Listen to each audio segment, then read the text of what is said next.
Are you worried if in this election it's a close election and Donald Trump loses by a whisker, that there's chaos that's unleashed? And how do we minimize the chance of that? I mean, I don't think that that's a concern to frame narrowly in the context of Donald Trump winning it or losing it by a whisker. I think this is a man who, in the last couple of months, in a span of 2 months, has faced 2 assassination attempts.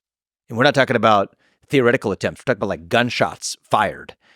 That is history changing in the context of American history. We haven't seen that in a generation. And yet now that has become normalized in the U.S. So do I worry we're skating on thin ice as a country? I do.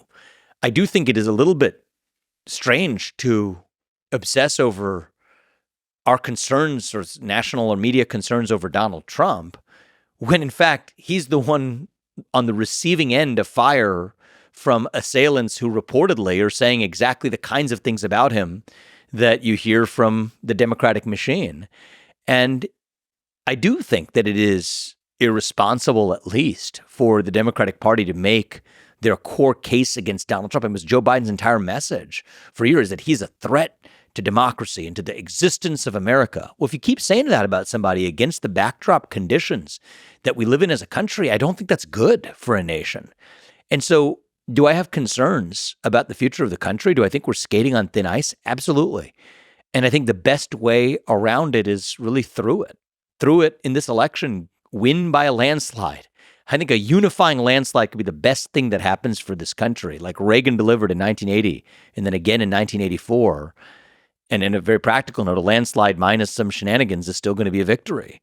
That, I think, is how we unite this country. And so I don't think, a 50.001 margin where cable news is declaring the winner 6 days after the election, I don't think that's going to be good for the country. I think a decisive victory that unites the country, turns the page on a lot of the challenges of the last 4 years and says, okay, this is where we're going. This is who we are and what we stand for. This is a revival of our national identity and revive national pride in the United States, regardless of whether you're a Democrat or Republican. That, I think, is achievable in this election, too. And that's what the outcome I'm rooting for.